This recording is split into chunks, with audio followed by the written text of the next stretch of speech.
Hey there! Do you sometimes look out of your roof window at night and see the moon rise majestically over the horizon, wondering if you should make German Maultaschen from scratch? Well, if you do, you've come to the right video. Also, I just wanted to show you this cool video I recorded. Right, so Maultaschen, that literally translates to mouth pockets. Well, more like muscle, chop or yap pockets. They are essentially Swabian dumplings. There is another name, Herrgottspscheißerle, one word, translating roughly to little god cheaters. According to Swabian lore, these little pockets were used during fasting to hide the then forbidden meat from God's eyes. My wife and I never made Maultaschen, even though I lived for several years in Swabia. Actually, I lived all over Swabia, and I really miss the cuisine. Today we decided to make some Maultaschen from scratch. And what better opportunity to make a video about it if you've never done it before. Heck, at least I can share some lessons learned. I scoured my cooking books and found everyone makes them just a teeny weeny bit different. We decided to combine everything, but base it mainly on the late Sigfried Ruoß's recipe,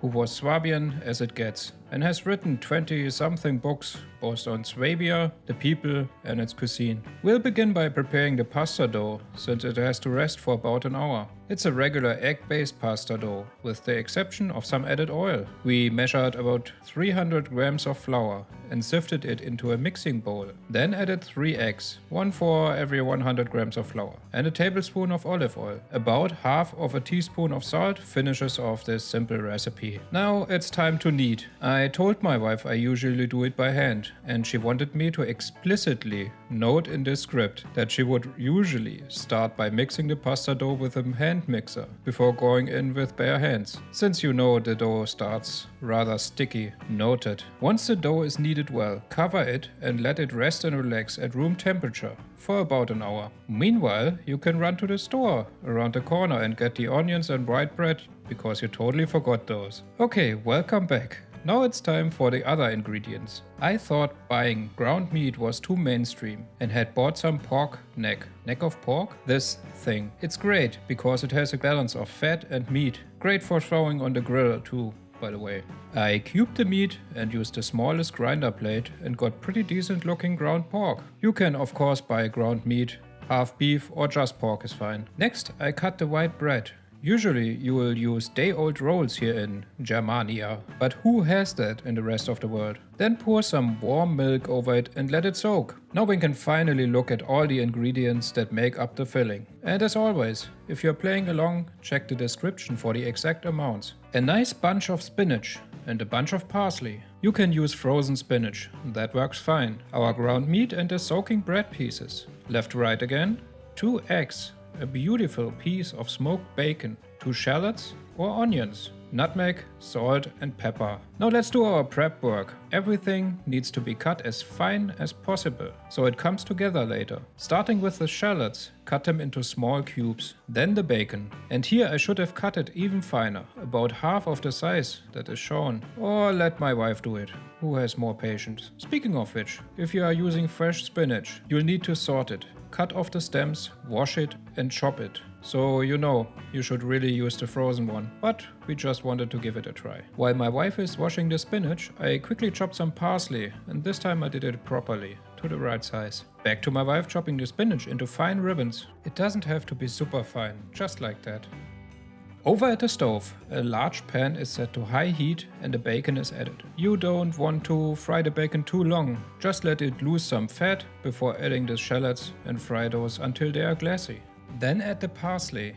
In the spinach goes. And then you can place a lid on the pan. The spinach is going to shrinkify pretty quickly. And once it has done that, for a couple of seconds the pan can be removed from the stove and cool down. Okay, once that has cooled down a little, we can combine all the ingredients in a mixing bowl. And I just went in there with my bare hands. While I was doing that, I thought you could probably use a food processor and blitz it to get a more uniform mass. But I like this raw approach better. And the book said to do it like this. If you buy Maultaschen at the store, they have a finer, more homogeneous filling, since that is probably easier for processing at the factory. Once you get your filling ready, it's time to prepare the dough.